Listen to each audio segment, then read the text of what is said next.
Business है वहां पर अगस्त बिक्री के आंकड़े दरअसल अनुमान से अच्छे रहे हैं और अगस्त के इस महीने में अगर आप साल दर साल कंपेयर करें तो लगभग 29% तक की ग्रोथ देखने को मिल रही है इनकी सीवी सेल्स में। 6,476 यूनिट्स कंपनी ने बेची। अब यहां से आगे का आउटलुक कितना मजबूत बनता दिखाई दे रहा है, इसी पर हमारे साथ जुड़ रहे हैं कंपनी के एमडी और सीईओ विनोद अग्रवाल। विनोद जी, स्वागत है आपका सीएनबीसी आवाज पर। मैं वही देख रही थी कि बहुत ही अच्छा आंकड़ा अगस्त की बिक्री का बनता दिखाई दिया है, तो क्लियरली कमर्शियल व्हीकल्स की डिमांड बनी हुई है। ये बताइए, ये कितना कॉन्फिडेंस देता है कि यहाँ से आगे overall year to date sales जो 12% की आई हैं उनमें भी इंप्रूवमेंट देखने को मिलेगा? बिल्कुल। सबसे पहले बात तो ये है कि जो हमारा परफॉर्मेंस है वोल्वो आइशर कमर्शियल व्हीकल्स का, ये इंडस्ट्री से बेहतर है। अगर आप इंडस्ट्री की ग्रोथ के साथ कंपेयर करते हैं, फॉर द मंथ जैसे हमारा ग्रोथ है 29% का, इंडस्ट्री का ग्रोथ है 20%। वाईटीडी में अगर हमारा ग्रोथ है 12%, तो जो 3.5 टन और उसके ऊपर वाली इंडस्ट्री है उसका ग्रोथ है 4.5%। सो हमारा ग्रोथ इंडस्ट्री से बेहतर है।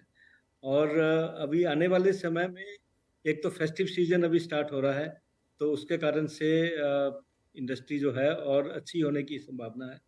और दूसरे भी कई पॉजिटिव फैक्टर्स हैं जिसके कारण से कमर्शियल व्हीकल इंडस्ट्री जो है आने वाले समय में अच्छी रहने वाली है। तो ये सीजनल डिमांड का कितना आप लोग फायदा उठा सकते हो, और अगस्त के महीने में मुझे अगर एक अंदाजा दे सके सर, किस सेगमेंट ने लीड किया है इन सेल्स को? क्योंकि आपका मैं मार्केट शेयर देख रही थी, वो दोनों light and medium duty trucks में अच्छा खासा बढ़ा है, नियरली 37% तो Q1 में आ गया था। क्या यही वो ड्राइविंग फोर्स है आपके लिए इस महीने के लिए एंड गोइंग फॉरवर्ड भी? नहीं, हमारे लिए देखिए हैवी ड्यूटी ट्रक्स में भी हमारा काफी अच्छा ग्रोथ रहा है। जैसे अभी अगस्त में हैवी ड्यूटी ट्रक्स में हमारा ग्रोथ ईयर ऑन ईयर 50% रहा है। और वाईटीडी ग्रोथ भी हैवी ड्यूटी ट्रक्स में हमारा 27% है, जबकि इंडस्ट्री का ग्रोथ वाईटीडी है 13% heavy duty trucks. Light and medium duty trucks में भी वाईटीडी में तो इंडस्ट्री तो अभी गिर रही है थोड़ी सी, परंतु हमारा growth light and medium duty में भी 13% का ग्रोथ, और फॉर दी मंथ हमारा लाइट एंड मीडियम ड्यूटी में 30% है। और बसेज में फॉर दी मंथ हमारा ग्रोथ है 12% और वाईटीडी है 18%। सो हमारे सारे सेगमेंट्स में ही अच्छी ग्रोथ रही है। और एक जो कंसर्न का मुद्दा है वो है एक्सपोर्ट्स। जो एक्सपोर्ट्स वो कंट्री पूरी कंट्री के एक्सपोर्ट्स काफी डाउन है, क्योंकि हमारी जो साउथ एशियन मार्केट्स हैं लाइक बांग्लादेश, नेपाल और श्रीलंका, ये तीनों मार्केट काफी डाउन है। और इंडिया की एक्सपोर्ट जो है कमर्शियल व्हीकल की सबसे ज्यादा इन्हीं 3 कंट्रीज में होती थी। तो इसके कारण से जो एक्सपोर्ट्स के ऊपर काफी नेगेटिव इम्पैक्ट रहा है because of this foreign exchange situation in this south Asian countries. तो इसके अलावा कुछ दूसरी कंट्रीज में एक्सपोर्ट्स अच्छे हो रहे हैं, परंतु वहाँ वॉल्यूम्स कम।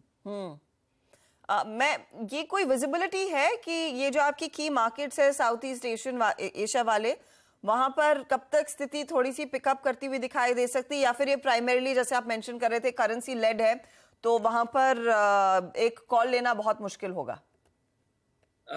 उम्मीद है कि अभी काफी देर हो गई यहाँ पे फॉरेन एक्सचेंज सिचुएशन की, तो उन्होंने काफी स्टेप्स लिए हैं, इंपोर्ट्स काफी कम किए हैं। तो उम्मीद है कि सेकंड हाफ में थोड़ा बेटर होगा फर्स्ट हाफ से। ओके सर, आपने ये भी मेंशन किया था कि इस साल स्पेशली हैवी ड्यूटी सेगमेंट में आप डबल डिजिट मार्केट शेयर हासिल करेंगे। जिस तरह की बिक्री के आंकड़े आपने पोस्ट किए हैं और जो मार्केट शेयर की आप बात कर रहे हैं, वो कितना फीजिबल है, और क्या ये हायर डबल, ये क्या आपका जो एक्सपेक्टेड आंकड़ा था उसको भी बेहतर या बीट कर पाएंगे? अभी तक हमारा मार्केट शेयर 9% है, आइशर और वोल्वो दोनों मिला के। और हमारी कोशिश तो यही है कि इसको हम और ऊपर लेके जाएं, परंतु this all depends on the market forces. So I would not like to say that we will definitely do it, but of course our efforts are there to improve this market share further. Okay, क्योंकि demand काफी बेहतर रही है, मुझे ये बताइए sir, यहाँ से आगे ये किस तरह के रेवेन्यूज में ट्रांसलेट करती हुई दिखाई देगी, अगर उसका एक अंदाजा दे सके। और साथ ही हम ये भी सुन रहे हैं कि दूसरे जो प्लेयर्स हैं वो इस समय डिस्काउंट कम देंगे, प्रॉफिटेबिलिटी पर ज्यादा फोकस करते हुए दिखाई देंगे।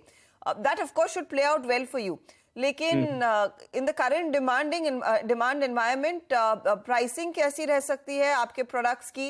क्योंकि कुछ दूसरे ऑटो प्लेयर्स प्राइस हाइक्स के बारे में सोच रहे हैं, क्या वो प्रेशर सीवी साइड पर भी आएगा या आ रहा है?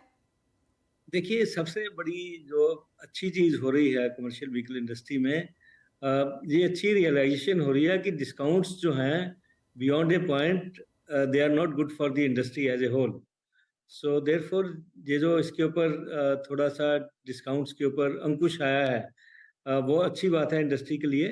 अदरवाइज मार्जिन्स काफ़ी डाउन हो गए थे। अगर आपने जैसे पीछे हमारे अगर पूरी इंडस्ट्री के रिजल्ट्स देखते हैं तो एबिटा मार्जिन्स काफ़ी डाउन रहे हैं पिछले सालों में।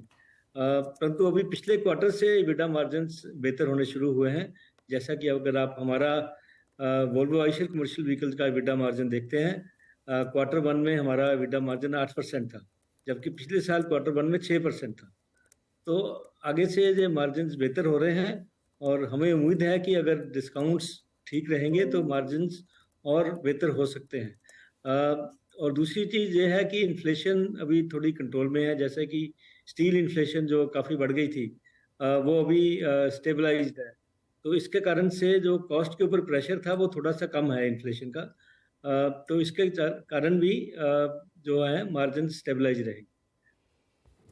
अग्रवाल साहब, बहुत बहुत शुक्रिया हमारे लिए समय निकालने के लिए। It's always a pleasure speaking to you sir. All the very best. शानदार आंकड़े, और खासतौर से हैवी ड्यूटी सेगमेंट में मैनेजमेंट कह रहा है कि इस समय 50% तक की ग्रोथ देखने को मिली है। इनकी लाइट और मीडियम सेगमेंट में भी बहुत तगड़ी ग्रोथ देखने को मिली है।